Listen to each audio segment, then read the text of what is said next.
Olá, amigos e amigas, sejam bem-vindos ao nosso Plena Esportes. Aberta a temporada de competições de base, Brasil Soccer Cup, Copa Norte-Noroeste e a São Francisco Cup.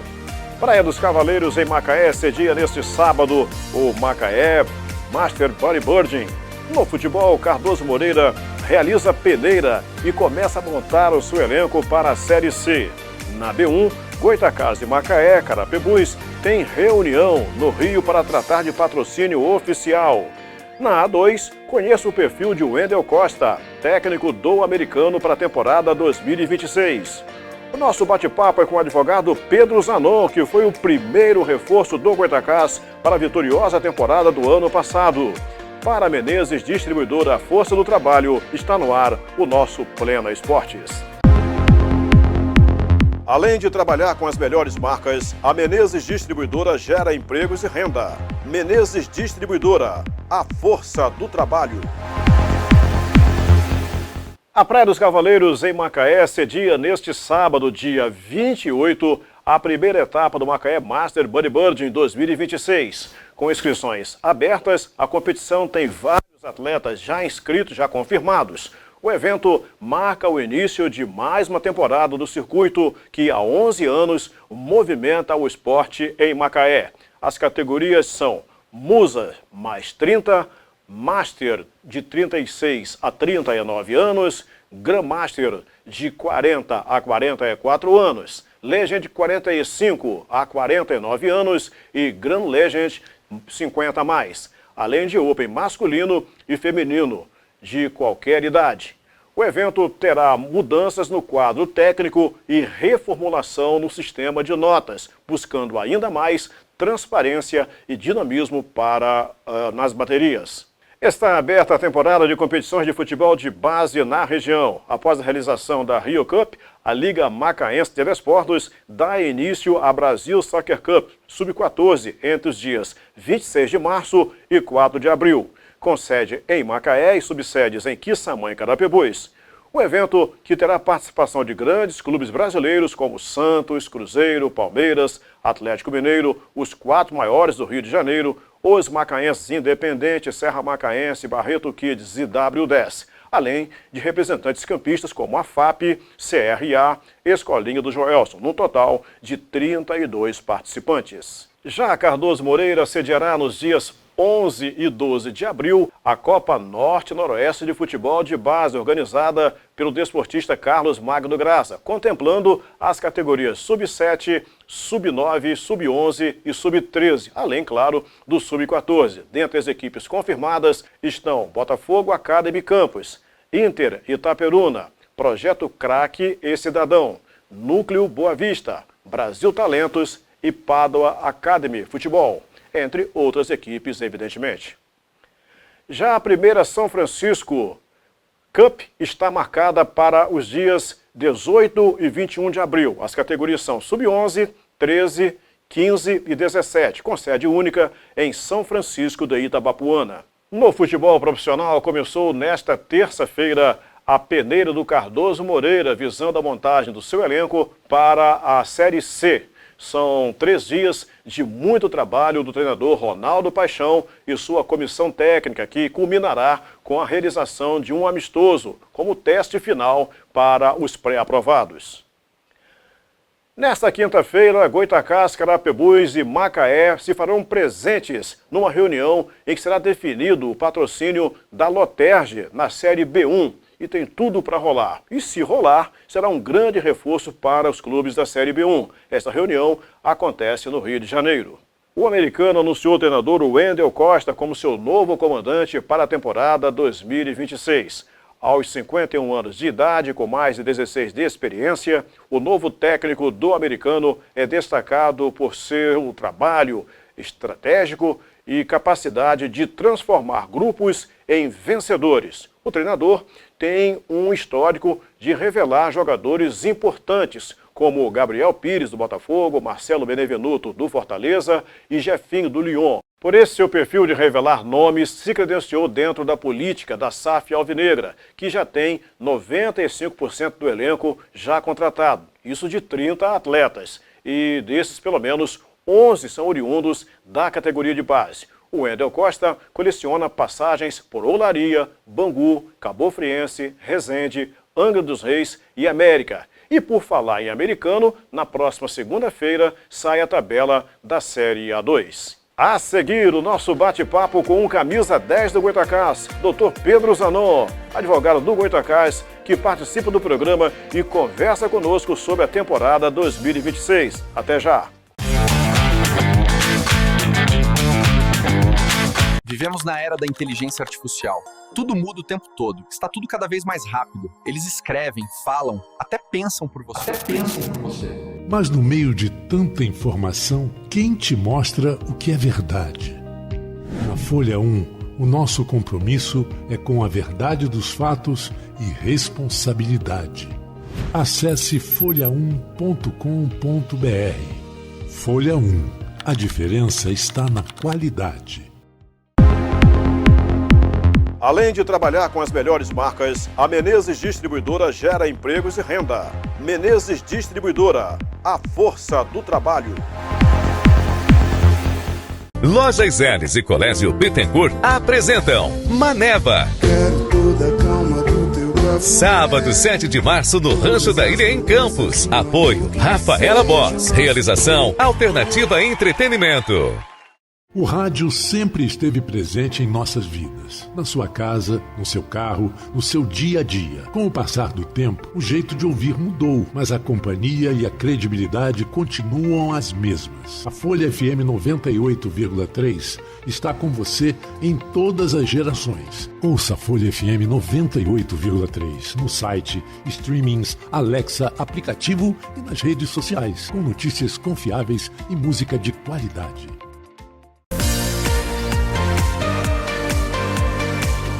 Estamos de volta então com o nosso Plena Esportes aqui pela Plena TV, emissora do grupo Folha da Manhã. E como anunciamos, o nosso convidado de hoje é um camisa 10, o primeiro reforço do Goitacás para o sucesso da temporada do ano passado. Senhoras e senhores, Dr. Pedro Zanon, que prazer recebê-lo aqui no programa, que legal. Para a gente começar, é sempre muito assim complicado falar de Goitacás, né? Em função de que são muitos os problemas do clube e a parte jurídica ganha uma importância extraordinária neste setor. Por isso, dizer que ele foi o primeiro reforço que o Goitacás teve ano passado, conquistou ano passado, porque muitos problemas passaram ali pela área jurídica.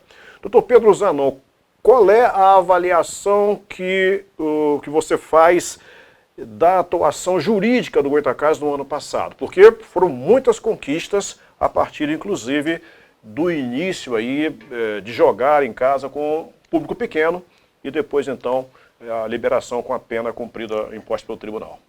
Forte abraço. Obrigado pela oportunidade de falar um pouco do futebol campista, né? É uma honra muito grande estar aqui conversando com o Arnaldo, que é um grande entusiasta do futebol e sempre que possível ele faz questão de prestigiar o futebol campista. Sem dúvida alguma.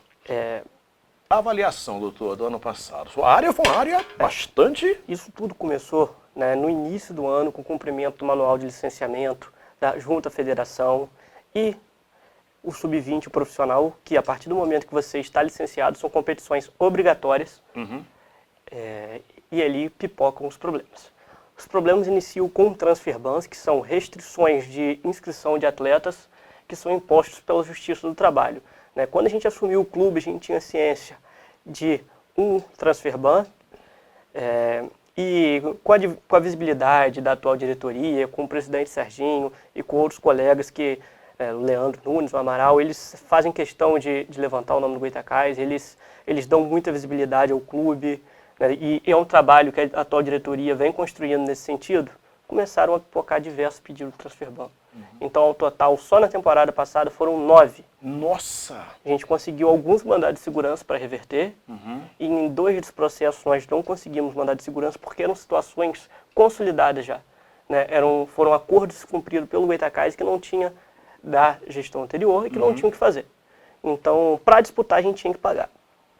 E nós conseguimos fazer um acordo com um desses atletas, né, em valores astronômicos para a nossa realidade, e com outro atleta nós conseguimos consignar parte do débito e juízo e pedir que a juíza, né, que a magistrada conduziu o processo, definisse a revogação do transferban, uma vez que o clube estava naquele momento depositando mais de 50% do débito. Perfeito. E conseguimos, né, fui ao Rio despachar esse processo, né, foi muito trabalhoso, foi uma correria, porque eu fiquei também responsável pela inscrição de atletas, que é algo que eu não tinha noção de quão trabalhoso era, não sabia fazer, e junto com o Serginho, com o Amaral, com o Ricardo Bóvio, vestiu a camisa também, incansável, Leandro Nunes, né, o Bernardo Rust, que já tinha um pouco mais de expertise nessa área, e a gente conseguiu colocar o time em campo com muita luta, e o primeiro problema foi vencido, né, e entrando em campo, graças a Deus, o elenco montado pelo Ricardo Bóvio correspondeu às expectativas, conseguiu fazer uma temporada de sucesso e conseguimos o acesso, que era o principal objetivo. Deixa eu perguntar, esse transferbans, eles vieram após a entrada dessa diretoria comandada pelo Sérgio Alves, ou eles já estavam, na verdade, determinados lá atrás? Esses dois transferbans que eu não consegui revogar, eles já estavam, já estavam instituídos já.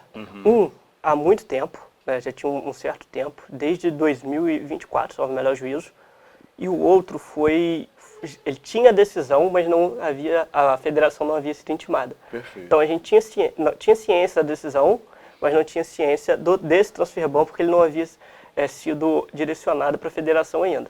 Então esses dois não tinha muito o que ser feito, porque são processos que o Goytacás fez acordo e descumpriu o acordo, né? E o Goytacás, e aí a gente não pode ficar apontando, foi tal gestão, só quem está no olho do furacão sabe o que e descumpriu quem descumpre a instituição e não tem muito o que ser feito.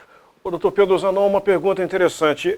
Essas pessoas, sem querer expor o nome dessas pessoas, acho que não há necessidade disso, mas não são pessoas conhecidas que poderiam conversar, de ter uma conversa antes, de ver que hoje a mentalidade do Goytacás é completamente diferente, né? São pessoas que estão muito ligadas à nossa sociedade, são pessoas conhecidas, são pessoas que têm um relativo sucesso em suas vidas profissionais.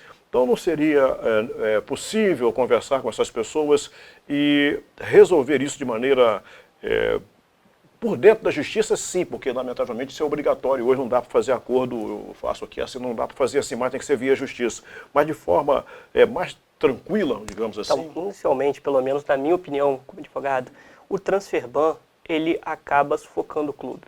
Porque ele impede o clube de viabilizar recurso. O clube precisa estar disputando para viabilizar recurso, para ter renda, para ter entrada de patrocínio, né, para ter venda de atletas. Então, acaba sufocando e, a longo prazo, pode gerar o verdadeiro inadimplemento, né? E aí o processo ser até extinto por prescrição intercorrente ou outra hipótese. Principalmente em se tratando de Goytacás, que é um clube estritamente de futebol. E quando a bola rola, as pessoas têm mais disposição, inclusive, de participar. Claro, claro. E foi assim com os patrocinadores, né? Hidrolumen, Grupo Gramado, Ciclo Universal, Forte Telecom, todos eles se aproximaram quando a gente anunciou o retorno do futebol. Né? A Cia Bolt como fornecedora esportiva, dentre outros que nos ajudaram nessa apoio agrícola, ou diversas pessoas que nos ajudaram nessa campanha. Doutor Pedro Zanon, não seria o caso agora de aproveitar o momento, eu destaquei isso aqui também com o Leandro Nunes, quando ele aqui esteve, de aproveitar esse momento, essa efervescência, né, essa vibração, essa emoção da galera e lançar um grande projeto, que seria, na verdade, hoje, na minha opinião, o sócio-torcedor, para que o clube pudesse fazer aí uma viabilização da temporada? Nós temos plano, sim. A gente tem que lembrar que o Goytacás é um clube associativo, né? Apesar de não oferecer muita estrutura para os seus sócios, como oferecem Automóvel Clube, Saúde da Gama, nós somos um clube associativo. Só que, diferente deles, os nossos associados são movidos pela paixão e não pelo prazer. Exatamente. Né? Não pelo lazer. Pelo lazer, isso, claro. Isso, lazer, ele quis dizer lazer.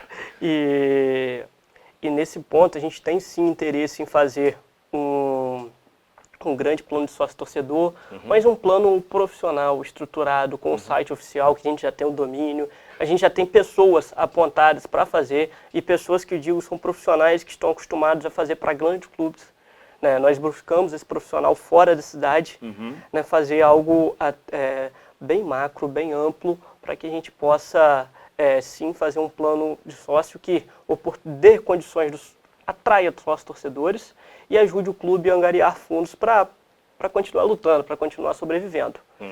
E ainda no Transferban, o senhor questionou sobre a possibilidade de acordo. Né? Nesses dois atletas, dois casos que eu citei de Transferban, que a gente teve que, às pressas, efetuar o pagamento para jogar, foram atletas que confiaram no Goytacás, confiaram na diretoria do Goytacás, e aqui não vou apontar se foi a antiga diretoria, mas aqui a gente tem que falar como instituição e não ficar apontando o dedo para cada um. Confiaram no clube do Goytacás e o Goytacás descumpriu com eles. Então houve uma quebra de confiança, e a partir do momento que há quebra de confiança, ele não quer fazer mais acordo. Até porque ele sabe que para o clube disputar, o clube tem que efetuar o pagamento. Ou tem que efetuar acordo nas condições que ele quer. Que são condições, obviamente, muito favoráveis ao credor. E que, por vezes, colocam um clube até em situação de extrema dificuldade financeira, mas que foi necessário e aqui não podemos culpá-los, né? O culpado é o clube disso tudo que deixou chegar nesse ponto. Enquanto instituição. Aliás, parabéns, né? 40 mil seguidores nas redes sociais.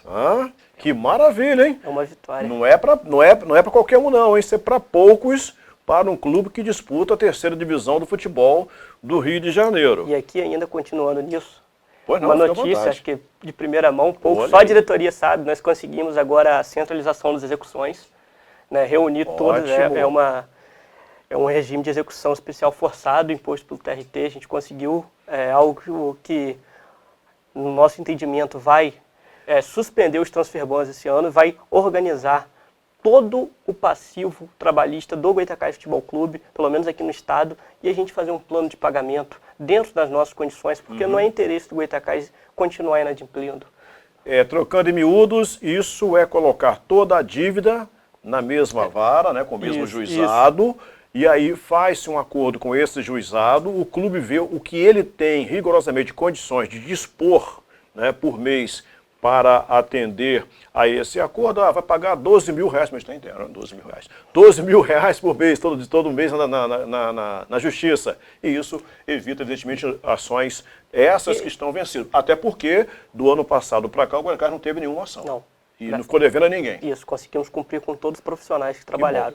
E é algo semelhante ao que os grandes clubes fazem, né? O Vasco tem, bem semelhante ao do Vasco, o Cruzeiro semelhante, dentre outros clubes. Vitória do seu departamento, mais uma. Mais uma, né? Olha. Não só meu. O corpo jurídico é composto Pedro Zanon, doutor Cristiano Sampaio, Pablo Gomes, doutor Ayrton, né? Doutor Gabriel Marins. Então, é o corpo jurídico do clube que trabalha incansavelmente. Hoje, para se montar um clube de futebol, se participar de um campeonato, pelo menos, você tem que ter primeiro o corpo jurídico, né? Um departamento técnico que cuide bem da questão das inscrições dos jogadores. Para muitos, o que deveria ser, mas ninguém pensa nisso, um departamento de captação, de marketing, comunicação bastante atento, bastante dinâmico, que é isso que os clubes não têm. Lamentavelmente, é um desenho que eu tenho na minha cabeça, sem querer que dar receita de bolo para ninguém, que eu não sou especialista da área, mas vejo desta forma, né? E também um departamento médico, né? Porque hoje o médico pode tirar ponto do time, né, do clube. A recuperação pós-jogo do atleta hoje é essencial. Sem contar a responsabilidade de estar lá no dia do jogo, né? A montagem é muito... Não, e é obrigatório, não tem jogo. Não tem jeito. Como é que o senhor, ou você, me disse senhor, estou devolvendo o senhor. Claro. Como é que você analisa, do Pedro Zanon, essa gama de exigências criadas, não só pela Federação de Futebol do Rio de Janeiro, aliás, que eu acho que ela é menos culpada, às vezes ela é instada a promover tipos de cuidados, né? E isso vai só encarecendo o futebol. Por exemplo, a última questão criada foi a questão do para-raio. Ok, questão de segurança e tal, ok. Mas, para o Goytacás especificamente, ele está no centro da cidade, então tem vários para-raios ali na circunvizinhança. Mas tem a questão do bombeiro civil, porque até hoje ninguém conseguiu me convencer, ou me dizer, me informar pelo menos, e isso é uma exigência do Ministério Público, a Federação disse que não é ela. O que faz um bombeiro civil no estádio de futebol em dia de jogo? Eu sinceramente não sei. Acho que é a parte mais socorrista, né, para evitar quando tem o controle da multidão ali, tendo algum problema, o cara Sim, mas isso, tá ali para levar. Sim, eu até concordo num jogo de Maracanã, de São Januário, de Newton Santos, enfim. Mas jogo de terceira divisão do futebol do Rio de Janeiro, sinceramente. O problema disso tudo, né, e aqui defendendo essa obrigatoriedade, é que quanto mais você afrouxar, mais fácil fica para o clube burlar. Aqui em Campos nós temos grande adesão do público, tanto parte do Goytacazes quanto parte do Americano. Então imagine-se na hipótese de um jogo com 3, 4 mil pessoas, que aqui eu acho plenamente viável, plenamente normal. É plausível, normal. E você não ter o socorrista. E acontece uma tragédia. Então, mas é isso que eu discuto. Porque a partir do momento que a gente tira a obrigatoriedade, você dá uma carta branca para o clube não contratar. É a mesma questão envolvendo a emissão de ingressos para mais de 1.000 pessoas. Entendi. Que eleva muito custo, mas para o clube, no pré-jogo, porque já é muito caro você fazer o G-Prévio do Corpo de Bombeiros, já é muito caro, né? Mas você tem que botar na ponta do lápis certinho se vale a pena você emitir mais de 1.000 ingressos. Quanto custou a montagem de cada jogo do Goytacazes? O jogo final, né? Quanto custou a montagem daquele jogo? Foi um jogo, nós estávamos numa situação atípica, né? Que estávamos sem público e a gente tinha por jogo, em média de R$8.000 por jogo, sem borderô, né? Que era gasto com segurança, com socorrista, com ambulância, né? Com operação pré-jogo, com ingresso. Claro que vem embutido no borderô, mas a gente tem que pagar o despachante no Rio. Ele tem que despachar, tem que pagar a transportadora para os ingressos chegarem. Quanto por jogo total? Uns 8.000. 8.000? Até que tá...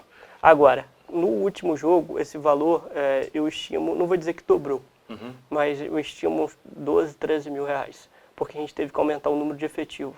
Imagine você que lá em 2012, quando o Rio Branco deixou de disputar as competições da Federação de Futebol do Rio de Janeiro, o Rio Branco tinha uma despesa de R$12.000 para jogos em casa, pasmem, R$12.000 para jogos em casa, porque na época se jogava profissional e sub-20. Que é obrigatório. E tinha R$8.000 para despesas fora de casa. Então se soma 20 mil com mais 8, são exatamente 20 mil reais. 12 mil com mais 8, 20 mil reais. Como é que você consegue isso com 8 jornadas? E era quarta e sábado, quarta e sábado, quarta e sábado. Como é que você consegue 20 mil reais vezes 4 jornadas, 80 mil reais para se jogar futebol, só de despesas de transporte, arbitragem, montagem de jogo em si. E a atual diretoria encara como uma vitória, uma grande vitória também no corpo jurídico, né? Dessa vez vou dar a César o que é de César, o Dr. Marcelo Jucá lá no Rio, né, que foi o responsável pela decisão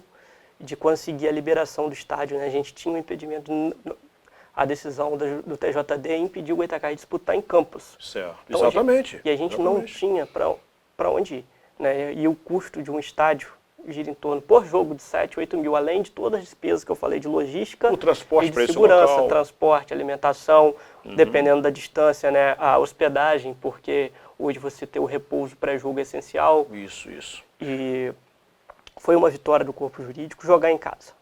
Jogar em casa foi muito relevante. Perfeito. Nos próximos dias sai a tabela do Estadual Sub-20, que é a primeira competição que o Goytacazes estará inserido nesta temporada. Do ponto de vista jurídico, como é que está o Goytacazes? Treinando a gente sabe que está, lá com o Leandro Caetano. Obrigado.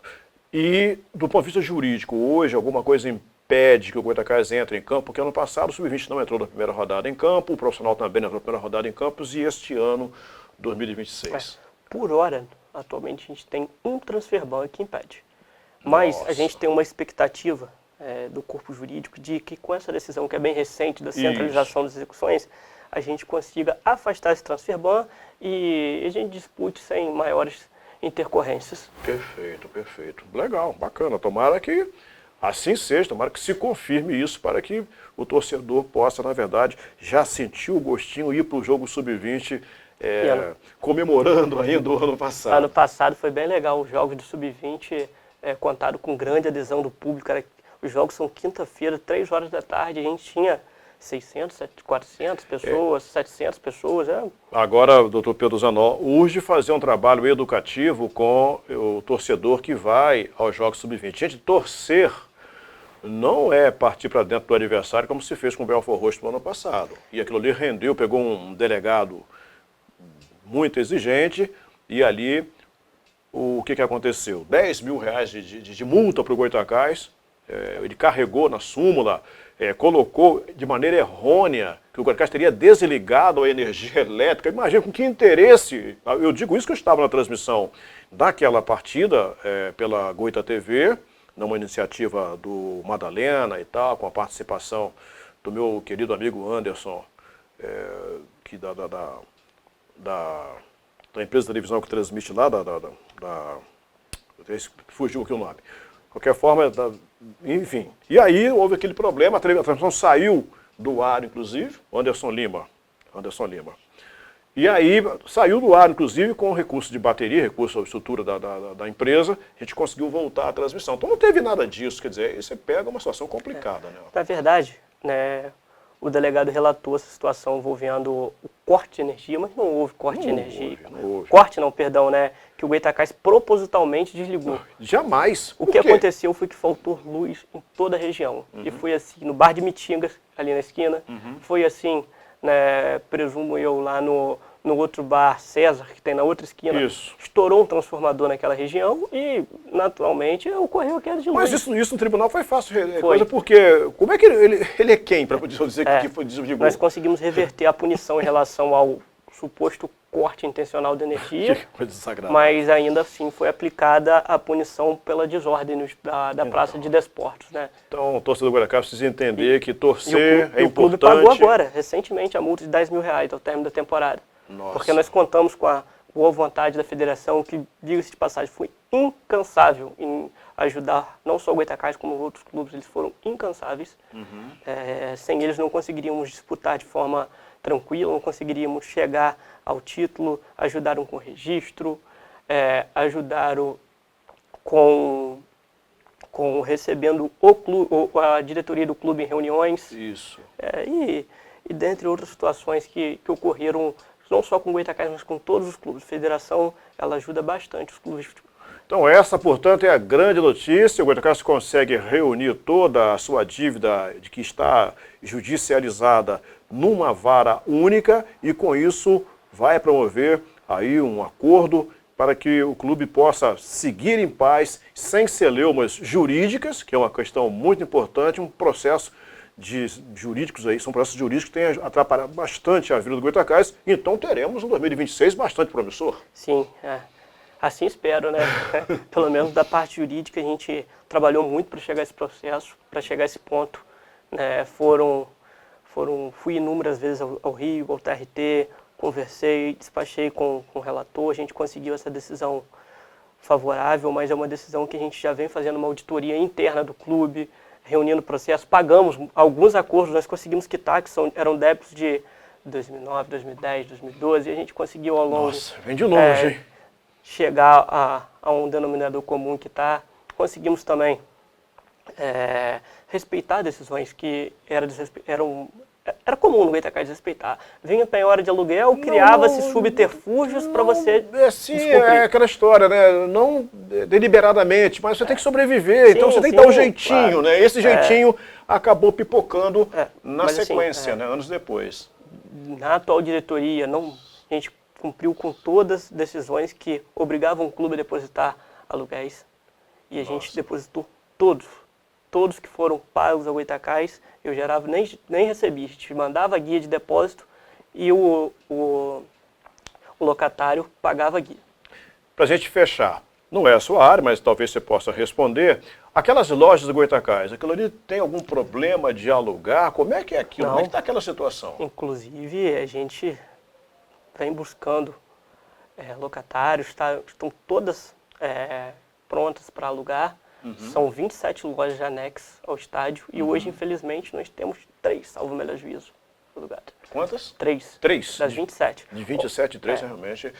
Hoje é um problema danado, né, que foi essa inversão do trânsito e ao não ter mais estacionamento ali na Rua dos Goytacazes. Isso, de alguma forma, inibe, mas tem aquele recuo ali que Tem, pode na loja de servir, esquina né? ali tem, e nas outras lojas também. Agora também uma parceria, né, o Goytacás está viabilizando uma parceria com uma associação de policiais militares para que eles possam se instalar ainda. É algo embrionário, mas é algo que vai ser bom para o clube e bom para a associação e vai movimentar, porque é uma área do centro, cada dia que passa, vai ficando não só deteriorada, como mais isolada, né?